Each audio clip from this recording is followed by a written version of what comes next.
Hi to everyone, मैं हूं मोहम्मद उमर फारूक। आप सभी स्टूडेंट्स का एकेडेमिया क्लासेस में स्वागत है।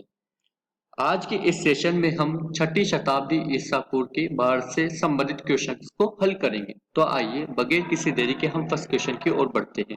फर्स्ट क्वेश्चन, बिंबिसार किस वंश से संबंधित था? बिंबिसार हर्यक वंश से संबंधित था।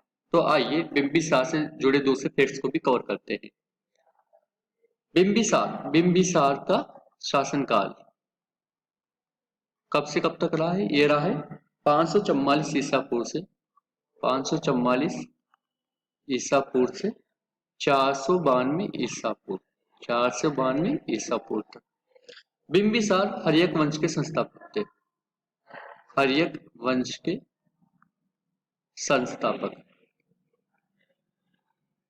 संस्थापक थे। ओके, हर्यक वंश का टाइम पीरियड होगा 544 ईसा पूर्व से 544 ईसा पूर्व से 412 ईसा पूर्व तक। ये हर्यक वंश का टाइम पीरियड है।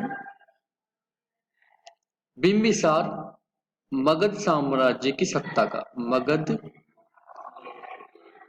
साम्राज्य की सत्ता का वास्तविक संस्थापक था। सत्ता का वास्तविक संस्थापक था। ओके, बिंबिसार को जैन साहित्य में श्रेणी कहा गया। क्या कहा गया? श्रेणी। किस साहित्य में? जैन साहित्य में। जैन साहित्य में बिंबिसार को श्रेणी कहा गया है। इसने अपने राज्य की नींव विभिन्न वैवाहिक संबंधों के फलस्वरूप रखी।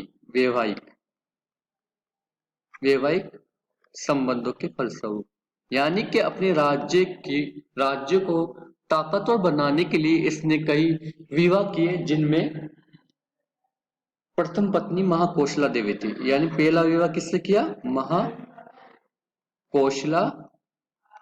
देवी, जो कौशल राज की पुत्री थी। किसकी पुत्री थी? कौशल राज की पुत्री, और परसेनजीत की बहन थी। परसेनजीत की बहन कौशल राज की तो पुत्री थी और परसेनजीत की बहन थी।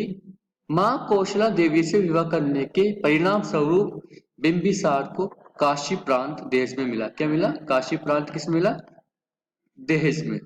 ओके, इसने अपना दूसरा विवाह वैशाली की लिच्छवी राजकुमारी चेलना से किया। किससे किया? चेलना से। वैशाली के लिच्छवी राजकुमारी, यानी ये लिच्छवी वंश से संबंधित रखती थी राजकुमारी चेलना से ही अजातशत्रु का जन्म हुआ, जो कि बिंबिसार का बेटा था।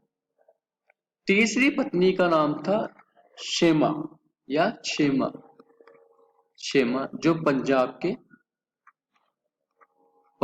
के मद्र कुल की राजकुमारी थी। पंजाब के मद्र कुल की राजकुमारी थी। 492 ईसा पूर्व में बिंबिसार के बेटे अजातशत्रु ने बिंबिसार की क्या कर दी थी? हत्या कर दी थी। किसने की थी? अजातशत्रु ने। ओके, नेक्स्ट क्वेश्चन, अजातशत्रु किसका बेटा था? अजातशत्रु बिंबिसार का बेटा था। अजातशत्रु का टाइम पीरियड क्या है? 492 ईसा पूर्व से 460 ईसा पूर्व, यानी कि 492 में अजातशत्रु ने बिंबिसार की हत्या की।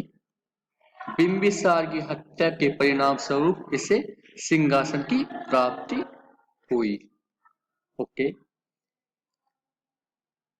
अजातशत्रु ने 32 वर्षों तक शासन किया। 32 वर्षों तक शासन किया, और इसे भी इसके पुत्र उदाइन ने मार डाला। ओके, नेक्स्ट क्वेश्चन, सिकंदर महान कब पैदा हुए थे? सिकंदर महान 356 ईसा पूर्व में पैदा हुए थे, और मृत्यु कब हुई थी इनकी? 323 ईसा पूर्व में। यानी कि ये सिर्फ 33 साल ही जिंदा रहे। इनकी मृत्यु कहाँ पे हुई थी? बेबीलोन में। बेबीलोन में इनकी मृत्यु हुई थी। इनके पिता का नाम था फिलिप। फिलिप द्वितीय। फिलिप द्वितीय इनके पिता का नाम था, जो मकदूनिया के शासक थे।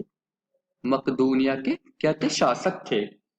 इन्होंने यानी किसने? सिकंदर ने 326 ईसा पूर्व में भारत पर आक्रमण किया। भारत पर आक्रमण किया।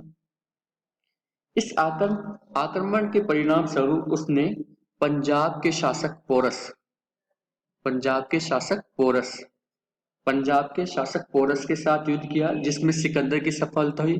यानी कि सफलता किसको प्राप्त हुई? सिकंदर को। ओके। इस युद्ध को किस नाम से जानते हैं हम? हाइडेस्पिज की युद्ध के नाम से जानते हैं। ये युद्ध किस नदी पर लड़ा गया? ये युद्ध लड़ा गया झेलम, जिसे हम प्राचीन काल में वितस्ता वितस्ता के नाम से जाना जाता। Okay, next question. सिकंदर ने हाइडेस्पिज के युद्ध में किसे हराया था? वो हराया था पोरस को। Okay, next question. सबसे महत्वपूर्ण महाजनपद कौन सा था?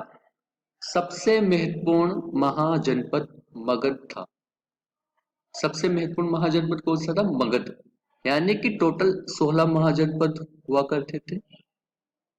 उनमें मगध सबसे ताकतवर था, यानी सबसे ताकतवर था। मगध की राजधानी क्या थी? राजगृह, राजगृह, गिरिबर्ज, राजगीर, ये एक ही नाम है, राजगृह के नाम में। ये इसकी प्राचीन राजधानी थी। और द्वितीय राजधानी कौन सी थी? पाटलिपुत्र। पाटलिपुत्र। पाटलिपुत्र की स्थापना किसने की? उदयन ने। उदयन ने। और आज की पटना की स्थापना किसने की? शेर शाह सूरी। शेर शाह सूरी। अगर क्वेश्चन आता है कि पाटलिपुत्र की स्थापना किसने की, तो आंसर होगा उदयन। और पटना की स्थापना किसने की? तो आंसर होगा शेरशाह सूरी। क्वेश्चन बनता है कि मगध की प्रारंभिक राजधानी कौन सी थी? मगध की प्रारंभिक राजधानी कौन सी थी? कौन सी थी? तो आंसर होगा राजगृह, या गिरिबर्ज, या राजगीर, या राजगीर। और द्वितीय राजधानी कौन सी थी? पाटलिपुत्र, जिसे आज हम पटना के नाम से जानते हैं। Okay, next question. 16 महाजनपदों में से एक महाजनपद गांधार की राजधानी कहाँ थी? वो थी तक्षशिला। तक्षशिला किसके लिए फेमस है? तक्षशिला अपनी यूनिवर्सिटी के लिए फेमस है। यानी वहां पर उस वक्त के दौर में, या उस वक्त या उस समय में शिक्षा का केंद्र था। एक तरीके से शिक्षा का केंद्र था।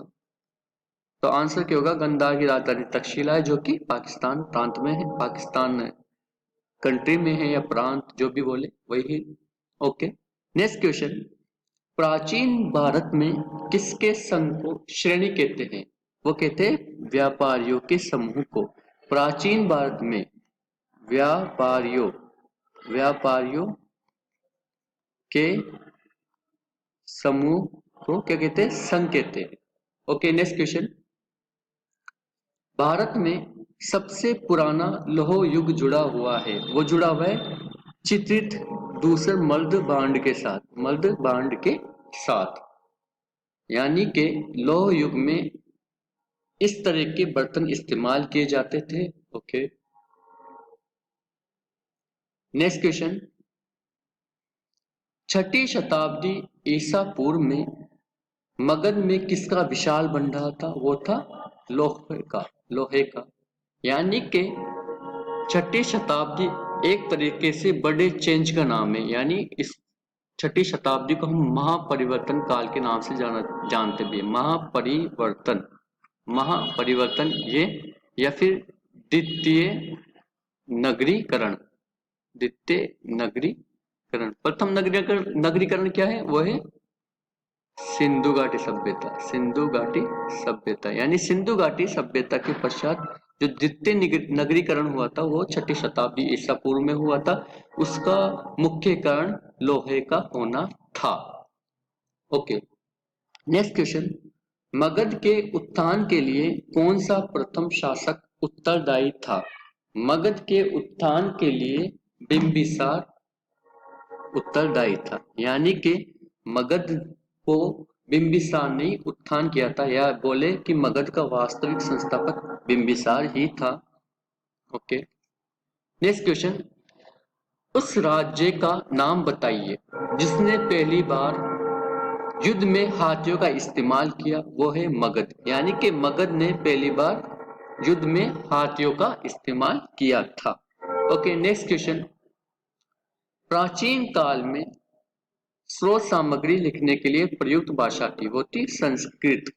यानी कि प्राचीन काल में हम जो भी कुछ लिखते थे वो संस्कृत में लिखते थे। खैर अलग अलग लैंग्वेज में लिखी जाती थी, लेकिन संस्कृत एक डोमेन लैंग्वेज थी, डोमेन, यानी कि इसका इस्तेमाल ज्यादा होता था और इसको उच्च वर्ण के लोग या ज्ञानी लोग यानी जो पंडित लोग थे वो इस्तेमाल करते थे। ओके, नेक्स्ट क्वेश्चन, हेरोडोटस को माना जाता है, हेरोडोटस को इतिहास का जनक माना जाता है। हेरोडोटस को क्या माना जाता है? इतिहास का जनक। इनकी किताब का नाम था हिस्टोरिका। हिस्टोरिका, क्या नाम था? हिस्टोरिका।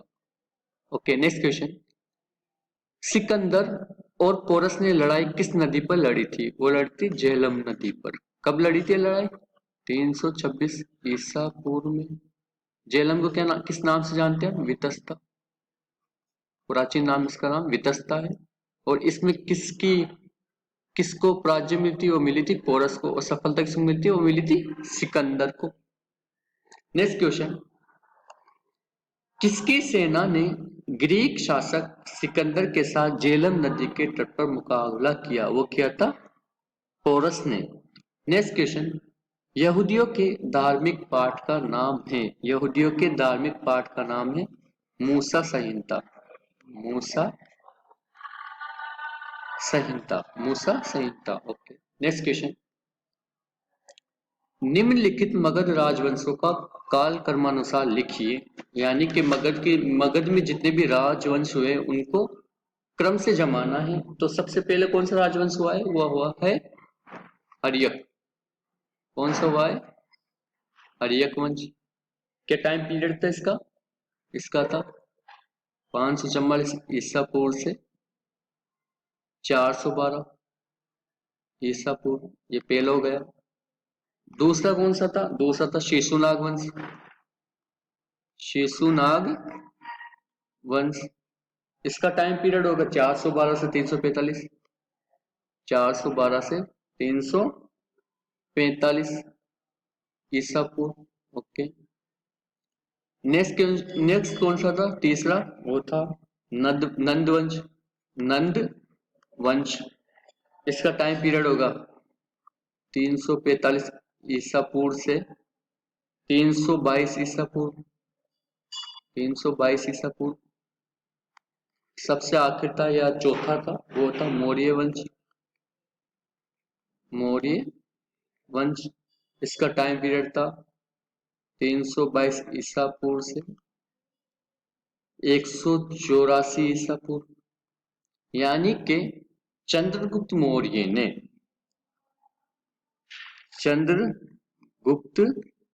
मौर्य ने नंद वंश के आखिरी शासक धनानंद को हराकर 322 ईसा पूर्व में मौर्य वंश की नींव डाली। मौर्य वंश की नींव डाली। ओके, नेक्स्ट क्वेश्चन, महाभाष्य लिखा था, महाभाष्य किसने लिखा था? वो लिखा था पतंजलि ने। ओके, नेक्स्ट क्वेश्चन, निम्नलिखित नामों में से प्राचीन भारत के चिकित्सकीय त्रिय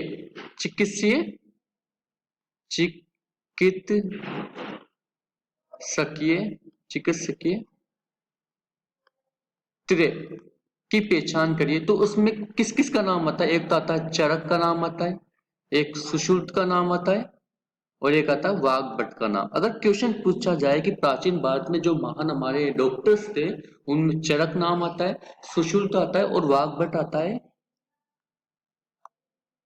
आज के लिए बस इतना ही। अगर आपको ये सेशन पसंद आया हो तो आप लाइक करें, अगर आपके पास कोई सुझाव हो तो कमेंट करें और अपने दोस्तों के साथ इस वीडियो को शेयर करें। और अगर आप इस चैनल पर नए आए हो तो चैनल को सब्सक्राइब करें और साथ में बेल आइकन को बेल आइकन को प्रेस करें, ताकि आप प्रत्येक वीडियो की नोटिफिकेशन प्राप्त